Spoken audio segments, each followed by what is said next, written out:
이 새벽 우리에게 주시는 하나님의 말씀은 구약 성경 열왕기하 2장 15절에서 25절까지의 말씀입니다. 제가 보는 성경으로 구약 562쪽입니다. 하나님의 말씀을 봉독하겠습니다.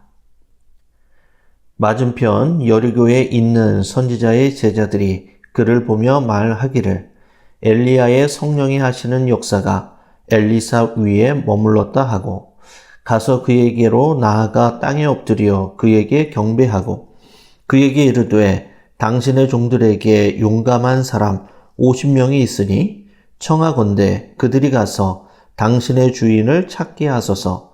염려하건대 여호와의 성령이 그를 들고 가다가 어느 산에나 어느 골짜기에 던지셨을까 하나이다 하니라.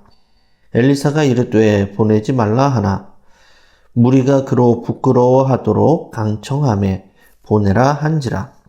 그들이 50명을 보냈더니 사흘 동안을 찾되 발견하지 못하고 엘리사가 여리고에 머무는 중에 무리가 그에게 돌아오니 엘리사가 그들에게 이르되 내가 가지 말라고 너희에게 이르지 아니하였느냐 하였더라.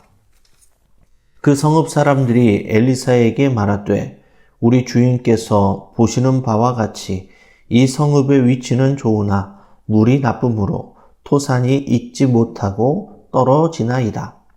엘리사가 이르되 새 그릇에 소금을 담아 내게로 가져오라 하매 곧 가져온지라. 엘리사가 물 근원으로 나아가서 소금을 그 가운데에 던지며 이르되 여호와의 말씀이 내가 이 물을 고쳤으니 이로부터 다시는 죽음이나 열매 맺지 못함이 없을지니라 하셨느니라 하니 그 물이 엘리사가 한 말과 같이 고쳐져서 오늘에 이르렀더라. 엘리사가 거기서 베델로 올라가더니 그가 길에서 올라갈 때에 작은 아이들이 성읍에서 나와 그를 조롱하여 이르되 대머리여 올라가라 대머리여 올라가라 하는지라. 엘리사가 뒤로 돌이켜 그들을 보고 여호와의 이름으로 저주하매 곧 수풀에서 암곰들이 나와서 아이들 중에 42명을 찢었더라. 엘리사가 거기서부터 갈멜산으로 가고 거기서 사마리아로 돌아왔더라. 아멘. 오늘 본문 말씀을 중심으로 성령의 역사가 엘리사 위에 머물다라는 제목으로 함께 말씀을 나누겠습니다.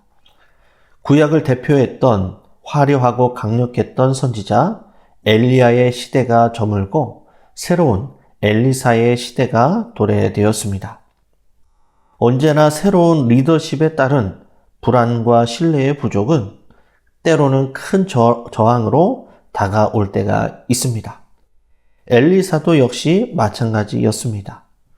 얼핏 보면 엘리사를 하나님의 선지자로 순순히 인정하는 것 같지만 이런저런 이유로 리더에 필요한 역량을 갖추었는지 계속해서 엘리사를 도전하고 테스트합니다.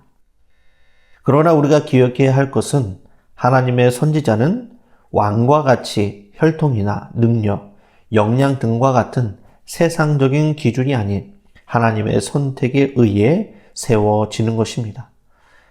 개인적인 능력과 역량보다 하나님의 말씀을 얼마나 잘 따르고 얼마나 잘 의지하는가, 그것이 더 중요한 기준으로 평가되고 선택되는 것입니다. 우리도 하나님의 기준에 합당한 하나님의 사람으로 온전히 세워지고 쓰임받을 수 있는 믿음의 성도님들이 다 되시기를 바랍니다. 오늘 본문 15절에서 16절의 말씀입니다. 맞은편 여리고에 있는 선지자의 제자들이 그를 보며 말하기를 엘리야의 성령이 하시는 역사가 엘리사 위에 머물렀다 하고 가서 그에게로 나아가 땅에 엎드려 그에게 경배하고 그에게 이르되 당신의 종들에게 용감한 사람 50명이 있으니 청하건대 그들이 가서 당신의 주인을 찾게 하소서. 염려하건대 여호와의 성령이 그를 들고 가다가 어느 산에나 어느 골짜기에 던지셨을까 하나이다 하니라. 엘리사가 이르되 보내지 말라 하나. 아멘. 엘리사가 요단강을 건너 여리고로 돌아왔습니다. 여리고에 있던 선지자와 제자들은 엘리사를 보자마자 성령의 역사가 그 위에 머물러 있음을 알았습니다. 그래서 그에게 경배합니다. 그리고 엘리사에게 엘리야의 시신을 찾아 사람을 보내달라고 말합니다. 엘리사는 그들에게 만류했음에도 불구하고 민망할 정도로 집요하게 요청하여서 결국 50명을 보내게 됩니다. 그러나 그들은 3일 동안 찾았지만 찾지 못하고 헛수고를 하게 됩니다.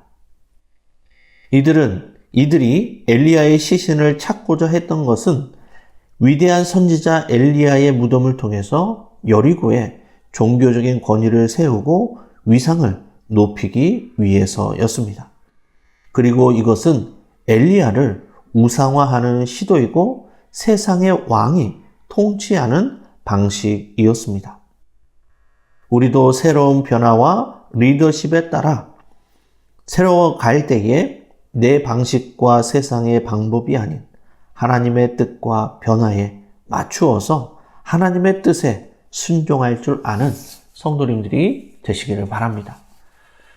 하나님의 권위는 종교적인 어떤 형식이나 전통에서 나오는 것이 아니라 경건하고 구별된 삶과 그 능력을 통해서 전수되고 나오는 것입니다. 성령의 역사 앞에 우리의 생각과 뜻을 내려놓고 굽혀 순종할 수 있는 믿음의 성도님들이 다 되시기를 바랍니다. 오늘 본문 19절에서 20절의 말씀입니다. 그 성읍 사람들이 엘리사에게 말하되 우리 주인께서 보시는 바와 같이 이 성읍의 위치는 좋으나 물이 나쁨으로 토산이 익지 못하고 떨어지나이다. 엘리사가 이르되 새 그릇에 소금을 담아 내게로 가져오라 하매 곧 가져온지라. 아멘. 여리고는 위치가 좋았기 때문에 아합 때에 히엘에 의해서 재건되었습니다. 하지만 여호수아의 저주 때문인지를 몰라도 물이 나쁘고 농작물이 잘 자라지 못하는 그런 성읍이었습니다. 그래서 성읍 사람들은 이 문제를 가지고 엘리사에게 나아옵니다. 엘리사는 사람들에게 새 그릇에 소금을 담아 가져오라고 말합니다. 그리고 물의 근원에게 소금을 가져가서 그것을 뿌리고 여호와의 말씀을 선포합니다. 여호와의 말씀이 내가 이 물을 고쳤으니 이로부터 다시는 죽음이나 열매 맺지 못함이 없을지니라. 엘리사가 행한 이 일로 인해 여리고의 저주가 풀리고 그 땅이 새롭게 되었습니다.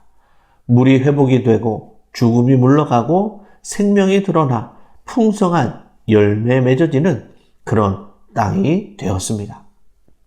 이처럼 하나님의 사람이 가는 곳마다 또 하나님께서 친히 핏값으로 세우신 교회가 세워지는 곳마다 죽음이 물러가고 생명이 살아나는 놀라운 생명의 열매가 맺어질 수 있기를 간절히 바랍니다. 오늘 본문 23절에서 24절의 말씀입니다. 엘리사가 거기서 베델로 올라가더니 그가 길에서 올라갈 때에 작은 아이들이 성읍에서 나와 그를 조롱하여 이르되 대머리여 올라가라 대머리여 올라가라 하는지라. 엘리사가 뒤로 돌이켜 그들을 보고 여호와의 이름으로 저주하매 곧 숯불에서 앙곰 둘이 나와서 아이들 중에 42명을 찢었더라. 아멘. 엘리사가 베델로 올라가는데 아이들이 그를 조롱하며 따라옵니다. 여기서 아이들은 언어로 나르라는 단어를 사용했는데 이는 12세에서 30세의 젊은이들을 가리키는 말입니다. 이들이 엘리사를 둘러싸고 놀려대며 말합니다. 너도 내 스승처럼 하늘로 올라가 봐라. 너는 대머리여서 안 되냐라고 계속해서 따라다니면서 조롱한 것입니다. 베델은 여로보암이 만든 금송아지가 있던 곳이었습니다.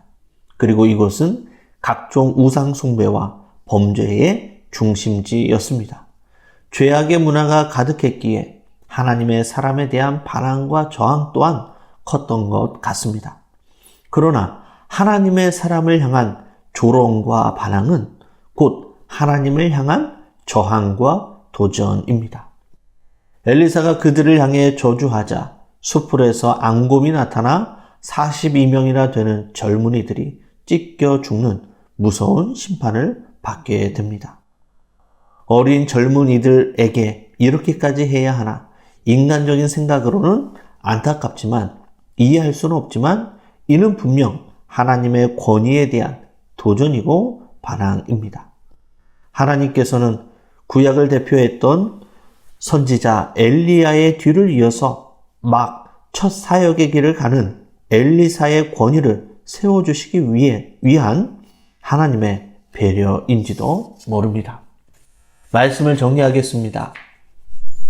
하나님의 사람은 세상적인 왕과 같이 혈통이나 능력이 아닌 하나님의 선택에 의해 세워집니다. 그리고 그 사역을 감당할 수 있는 성령의 갑절의 역사를 부어주십니다. 엘리사가 엘리야의 영적인 사모함과 갑절의 능력을 받아서 후계자가 된 것처럼 우리도 예수 그리스도의 영을 받은 이 시대의 믿음의 후계자임을 기억하실 수 있기를 바랍니다. 그러므로 우리도 죄로 인해 저주를 받아 멸망할 수밖에 없는 이 세상을 복음으로 치유하고 생명을 선포하며 또한 교회를 업신 여기는 자들에게 엄중한 하나님의 심판을 선언하며 우리에게 주어진 복음의 사명을 잘 감당할 수 있기를 바랍니다.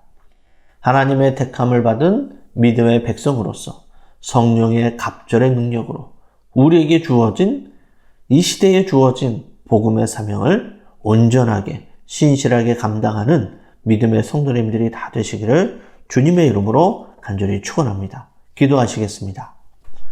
은혜로우신 아버지 하나님, 세상적인 기준과 능력이 아닌 오직 예수 그리스도의 십자가의 은혜로 우리를 구원하여 주시고 자녀 삼아 주신 은혜에 감사를 드립니다. 영적으로 혼탁한 이 시대에 믿음의 사람으로 택하시고 불러주셨사오니 생명의 복음과 하나님의 심판을 선포하며 우리에게 주어진 복음의 사명을 온전히 감당하게 하옵소서. 엘리사에게 부어주셨던 성령의 갑절의 능력으로 이 시대에 맡겨진 복음의 사명을 감당하는 우리 모두가 되게 하여 주옵소서. 예수님의 이름으로 기도드리옵나이다. 아멘.